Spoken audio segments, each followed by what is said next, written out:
I'm Doug from First Tech. On today's episode of My First Tech Academy, we'll be talking about ground, how to test for it, and how to get a quantifiable value to show that you do in fact have a good ground or that you have a bad ground. So let's get started on the testing procedure. First of all, you'll set up your multimeter for resistance. So you'll see here, I have my multimeter set for resistance, which is symbolized by the Greek letter omega, or commonly known as a horseshoe.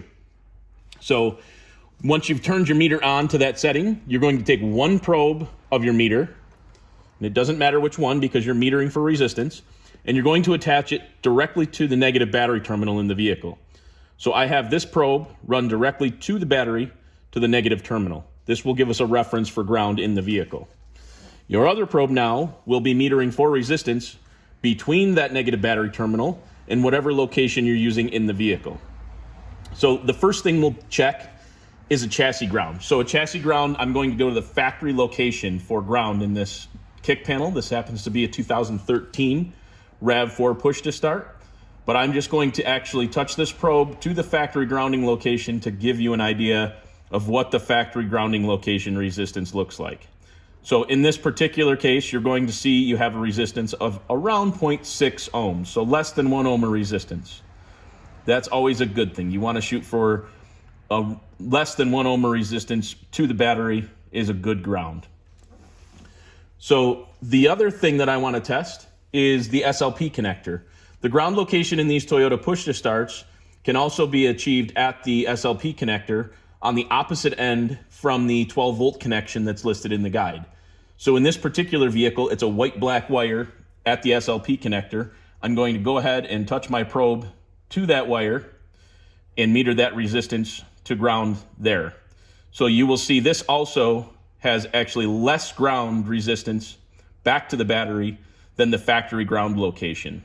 So this is a wired connection that connects directly back to that battery in the vehicle, so the only resistance you're going to see is on that actual wire that goes back to the negative terminal.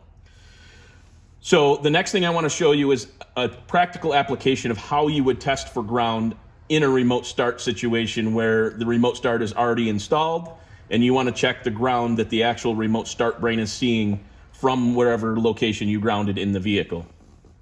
So we have a remote start harness here, the connector. This is a main connector for the CM series controllers, the CM7000 or the CM900 or the CMX. This will just be a simple take your probe, insert it into the negative terminal, and you'll see the ground reading or the resistance reading will come back.